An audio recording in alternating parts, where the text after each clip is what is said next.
What happens when a billionaire tech mogul is treated like a criminal, just because of his skin color? Nathaniel Cole, founder of Cole Dynamics, faced discrimination at Washington National Airport, but instead of backing down, he turned the situation into a full-scale digital war. A viral video, a hidden agenda, and an airline about to crumble under the weight of its own secrets. This isn't just a story about a man fighting for justice. It's about how one call can bring an entire empire to its knees. Want to know how? Stay tuned, because this is just the beginning. Nathaniel Cole stepped out of the black Bentley, his polished shoes landing on the curb like punctuation on a sentence the world still refused to read.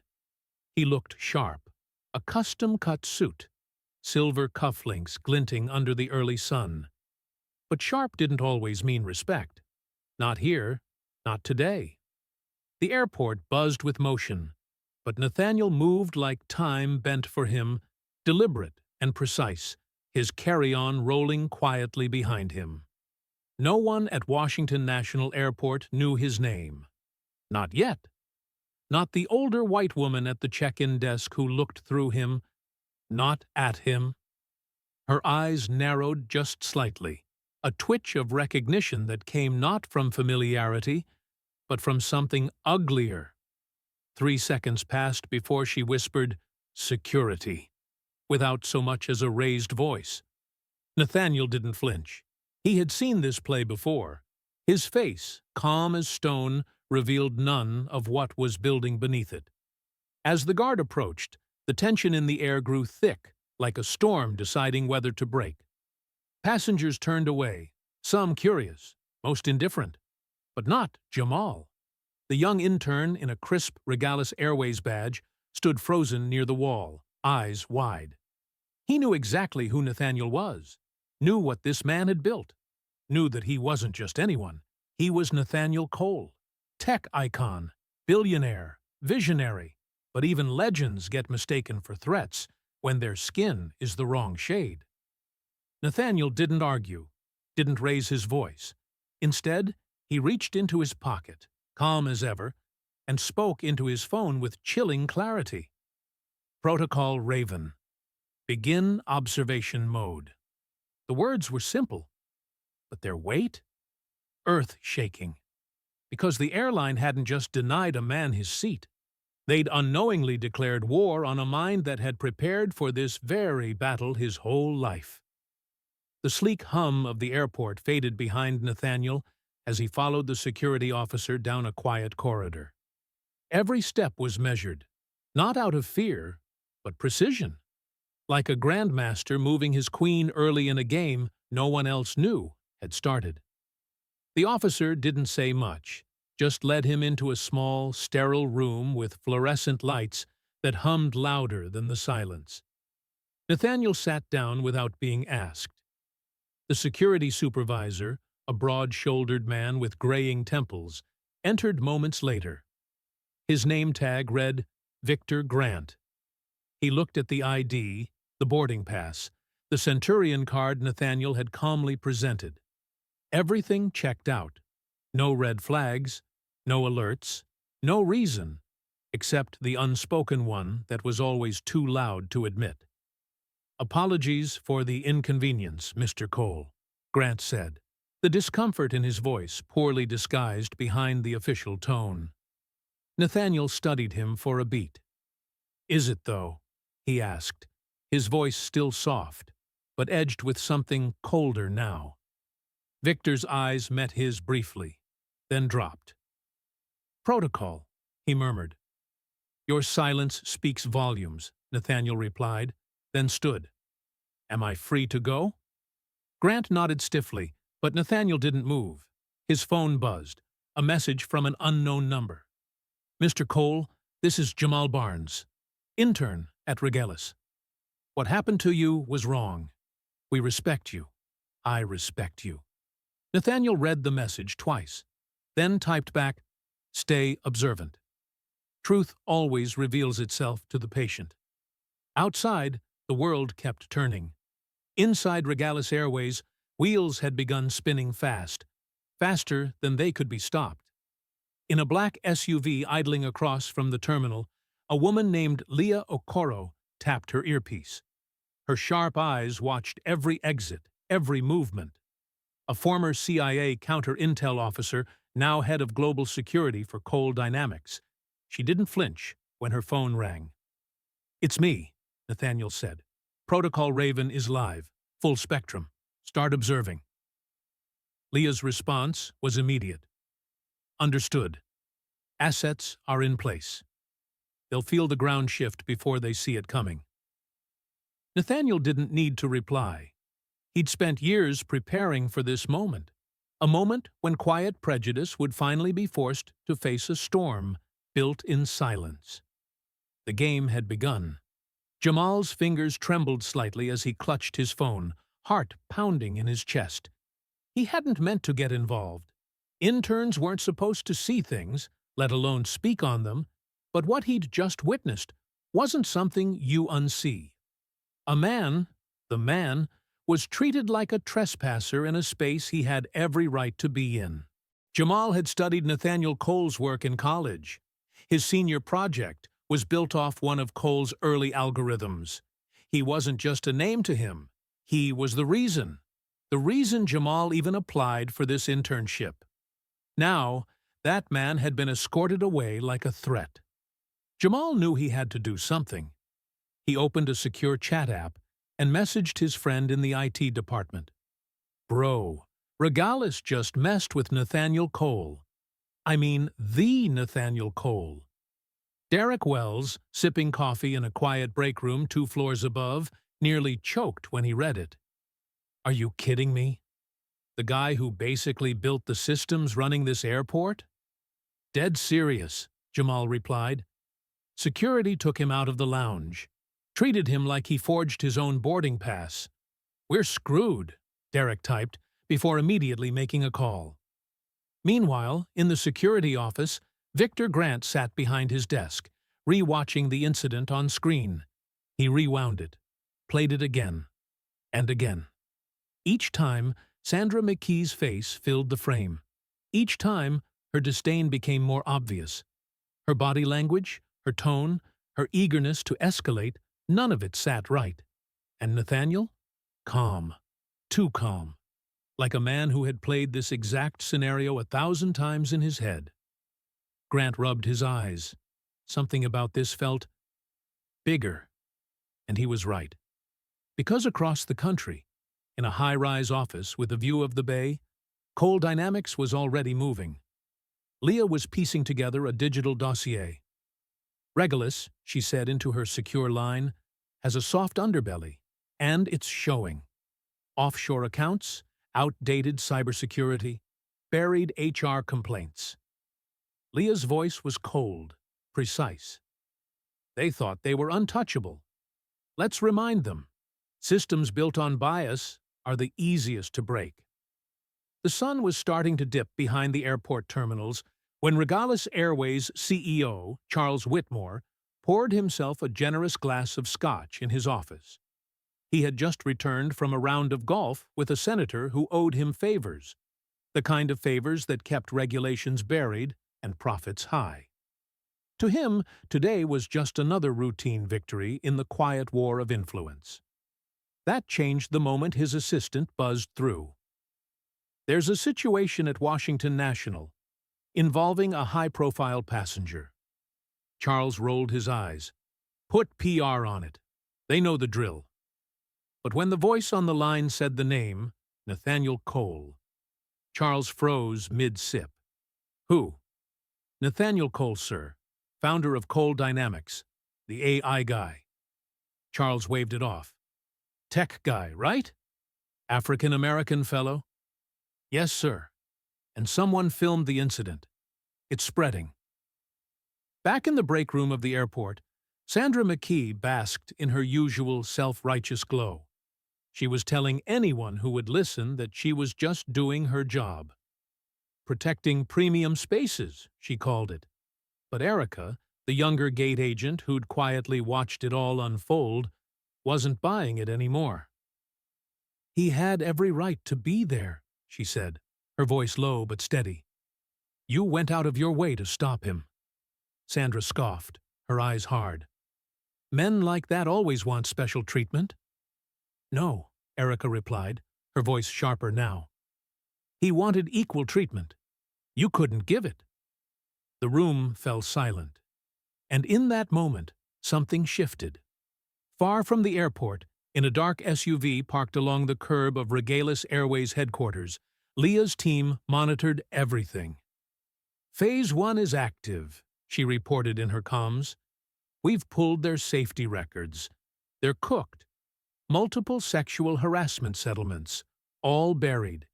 And their CEO?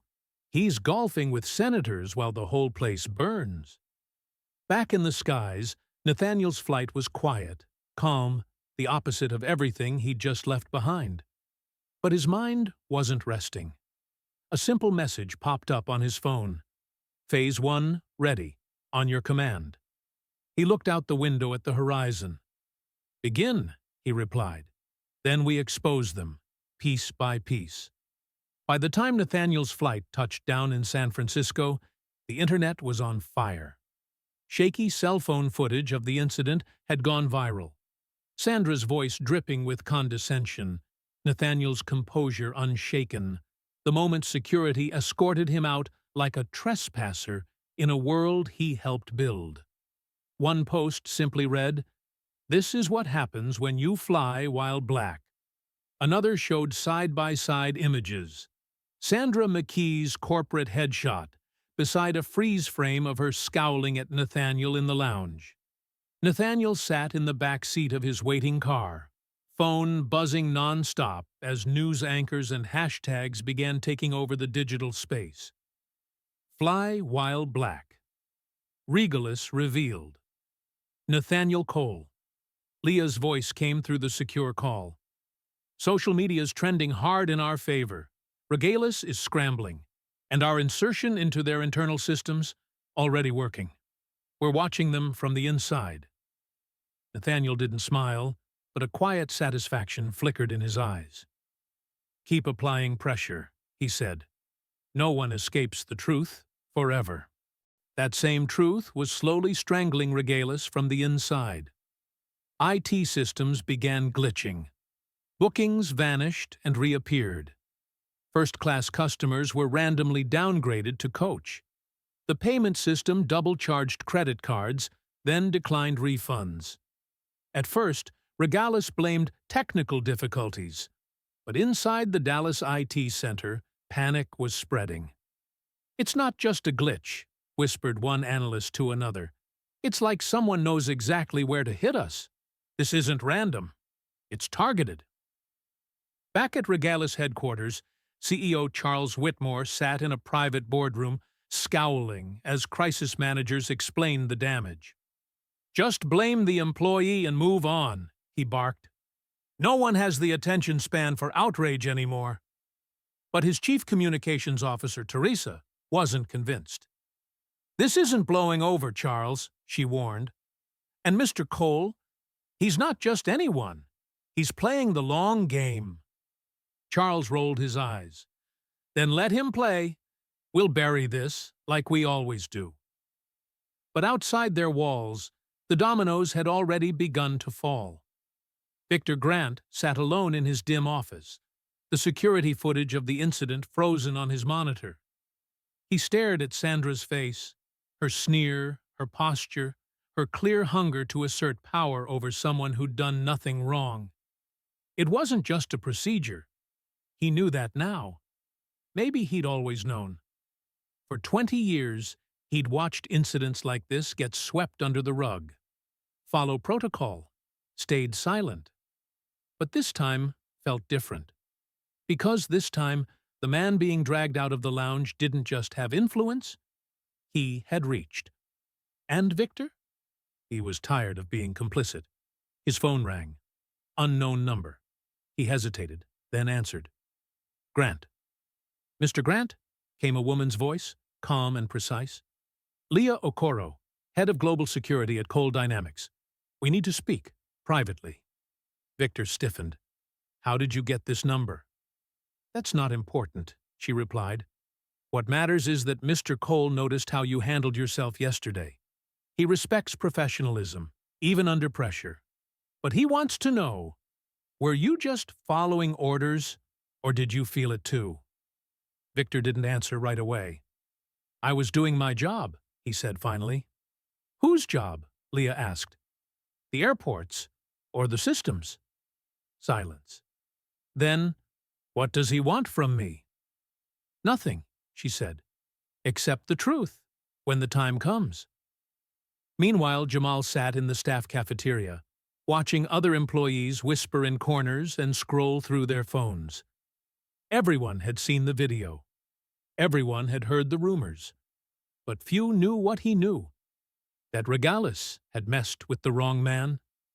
His phone buzzed, a text from Derek. "Bosses are panicking. Talks of a scapegoat. They want to suspend Grant," saying he escalated the situation. Total setup. Jamal's heart sank. Grant was the only one who hadn't treated Nathaniel like a criminal. Now he was going to take the fall. Jamal knew what he had to do. He opened his secure notes app and began compiling everything he'd seen. Every conversation, every email, every detail. At the same time, in a sleek co-working space across town, Leah Okoro sat across from a woman in a tailored navy blazer. Helen Voss, COO of Regalis Airways. "You've tried to fix things from the inside," Leah said, "but Whitmore's never let you." Helen said nothing, but her expression said enough. "You know what's coming," Leah continued. "You've seen the patterns, safety violations, buried complaints, executive cover-ups. We're not asking you to take sides. We're asking you to be ready. When the storm hits, this company will need someone with clean hands to lead." Helen exhaled, long and slow. "And if I step up?" "Then we'll be there," Leah said. "Not to destroy Regalis, to rebuild it." By morning, chaos had a new name: Regalis Airways. Across the country, flights were grounded. Booking systems were in freefall. Passengers screamed at gate agents. Refunds failed. Airport monitors flickered and crashed. And behind every frozen screen, behind every angry traveler, was a quiet, digital war being waged by Cole Dynamics. What appeared to be a catastrophic systems failure was, in truth, a precise, surgical exposure. Not a hack, but a mirror. A reflection of everything broken inside Regalis, now made visible to the world. In a secure facility tucked into San Francisco's skyline, Nathaniel and Leah reviewed live data. "Operation Mirror is active," Leah reported. "Internal communications were compromised. Safety violations confirmed. We even found a shadow email server used by Whitmore, and his CFO Nathaniel nodded." "What about Sandra McKee?" Leah's jaw tightened. "Multiple buried complaints, consistent pattern of targeting passengers of color, all protected by management." "And Grant?" "Ethical," she said. "We've reached out. He's shaken, but he's thinking." Back at the airport, Jamal overheard two managers whispering in a break room. "They're gonna pin this on Grant," one said. "Too risky to blame Sandra outright. Makes the company look racist. Grant's safer." "He didn't even do anything wrong," the other replied. "Exactly," the first said grimly, "which is why he won't see it coming." Jamal didn't wait. He slipped out, found a quiet corner, and texted Derek. "They're setting up Grant. Confirm if you can." Minutes later, confirmed. Draft announcement already written. Suspension pending internal review. That night, every Regalis employee logged into their systems and saw the same message flash across their screens. This is only the beginning. No sender.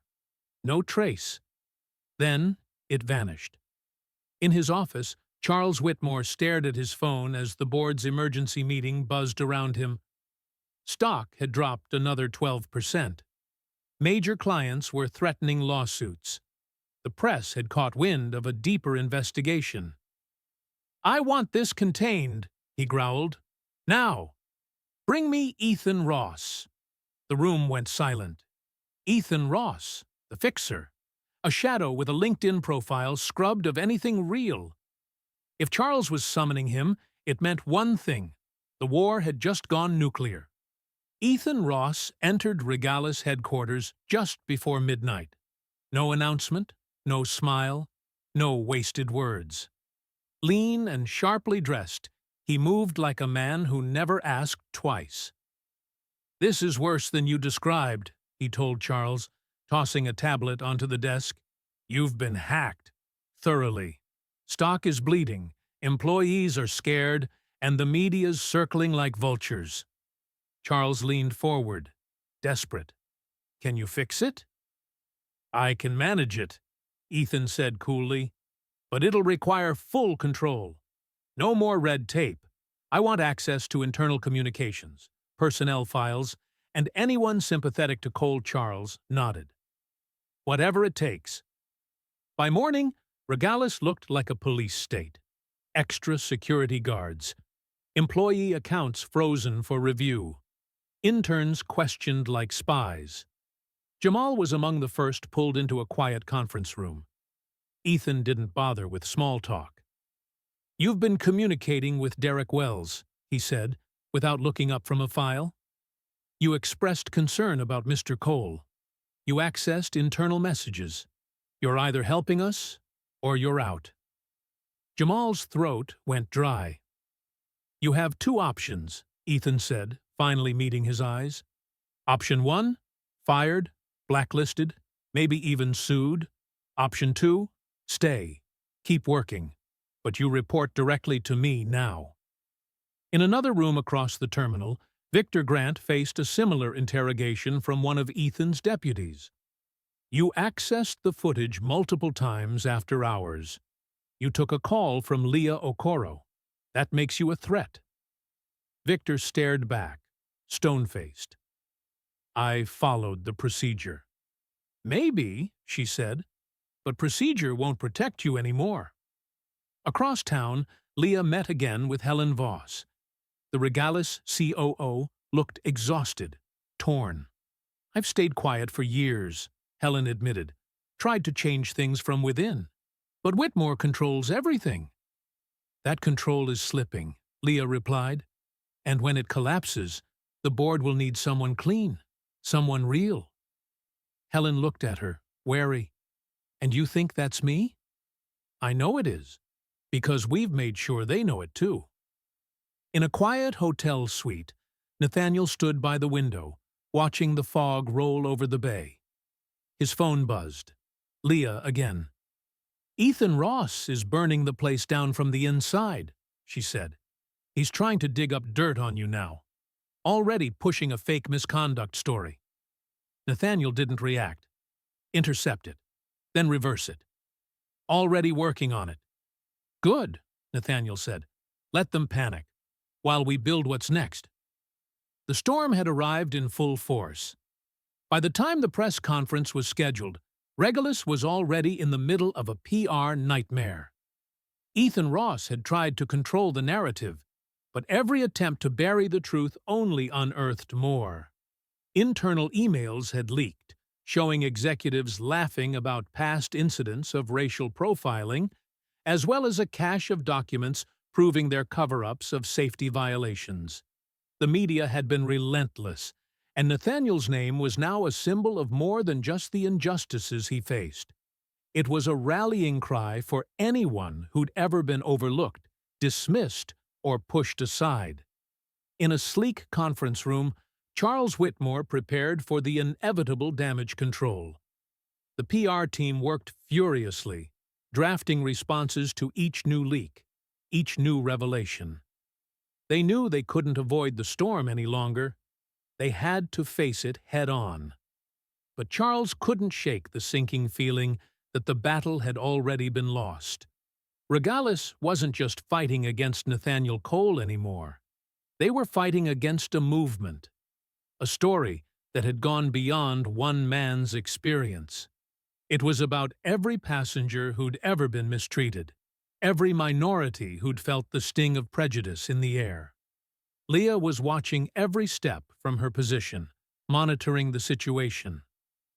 Phase 2 is underway, she reported to Nathaniel. Their defenses are crumbling faster than expected. They're in full damage control mode now.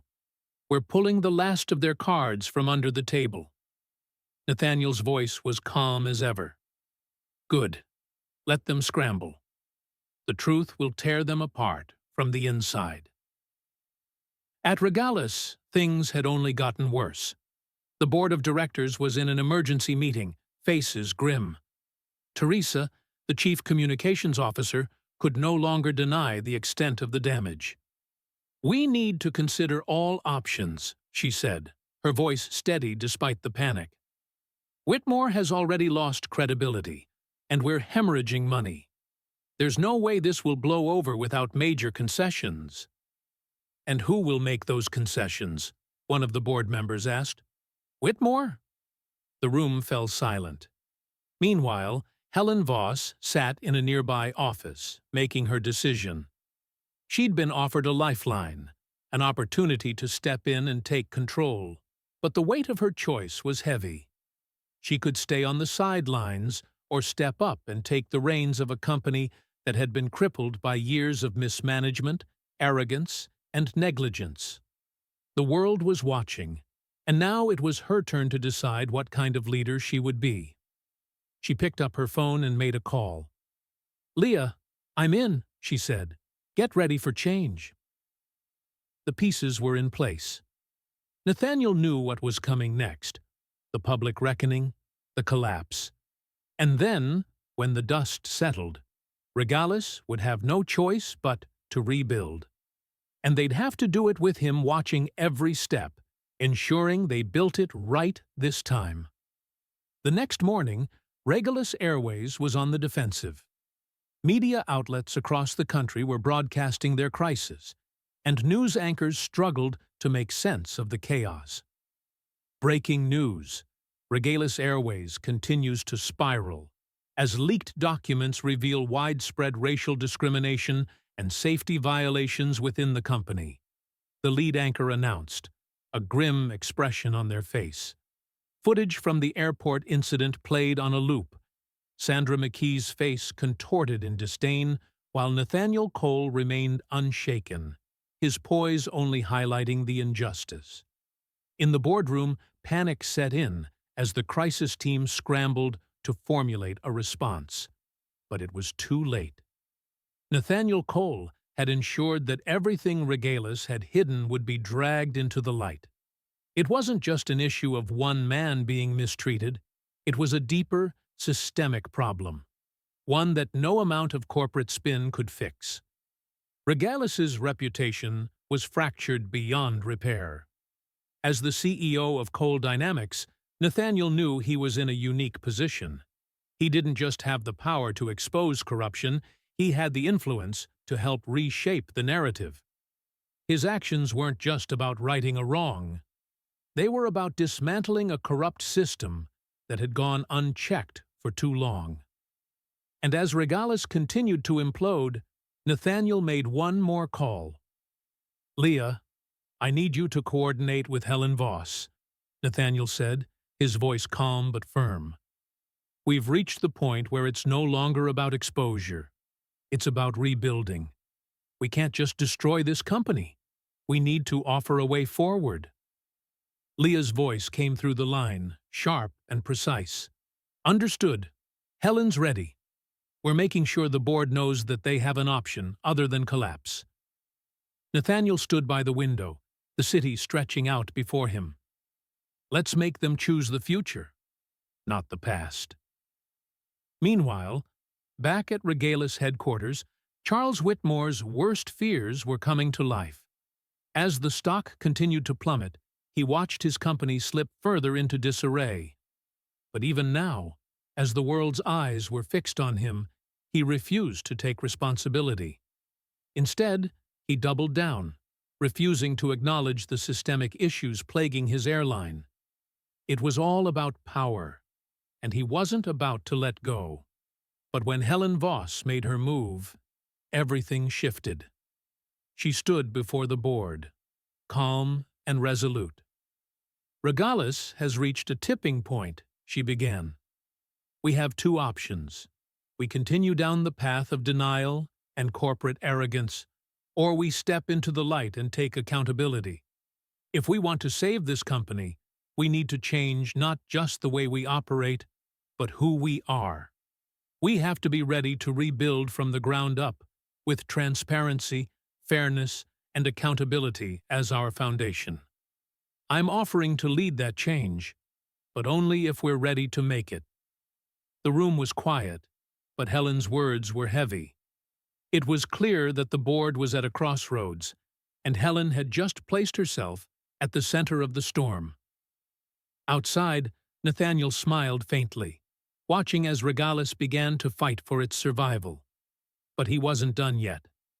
This was just the beginning of the transformation. The following weeks were a blur of press conferences, internal investigations, and closed-door meetings.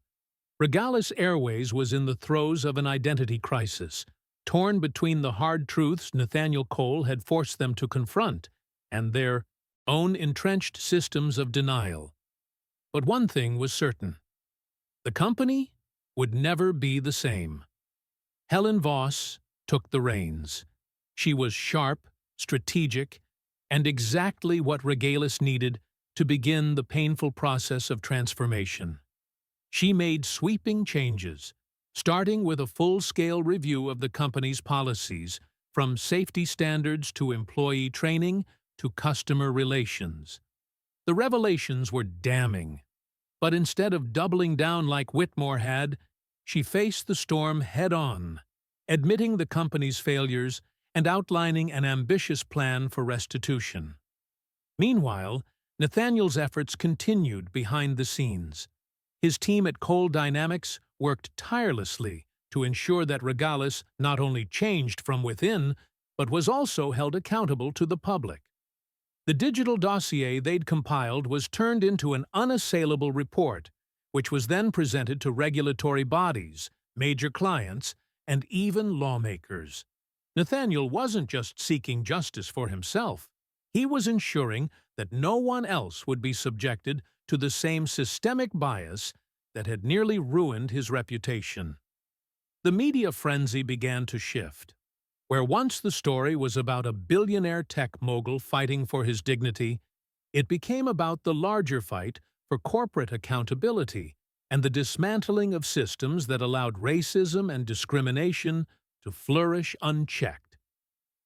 Nathaniel's name became synonymous with progress, a symbol not only of success, but of the power of resilience in the face of adversity. As for Sandra McKee, her actions would not go unnoticed. Internal investigations revealed a pattern of behavior that went well beyond a simple mistake. She was quietly removed from her position and banned from working in any customer-facing role within the company. Her tarnished reputation served as a cautionary tale for those who thought they could use power to oppress others without consequence. But Nathaniel's focus was always on the future, not the past. With the collapse of the old Regalis came an opportunity to build something better. He spent months working closely with Helen and Leah to ensure that the new leadership at Regalis was committed to real change. They implemented a diversity and inclusion initiative, overhauled their employee grievance procedures, and even partnered with Cole Dynamics on a groundbreaking AI-driven system that would help the airline monitor its own biases and make its operations more transparent. By the end of the year, Regalis was a very different company. Their stock had stabilized, the new leadership had earned back a measure of public trust, and the airline had begun to rebuild its tarnished image. But there was a sense of something more profound at play, a shift not just in corporate culture, but in the very way business could be done. Nathaniel Cole didn't simply fight for justice in the moment. He built a legacy, one that would live on far beyond the headlines. And in the quiet aftermath, as he sat in his office, watching the sun set over the bay, Nathaniel received a final message from Leah. The system is shifting. They'll feel it for years to come. Nathaniel smiled, a quiet satisfaction filling him. Good, he replied. Now, let's make sure it never stops. And with that, the war for change was won. Not through brute force, but through patience, strategy, and the unyielding power of truth.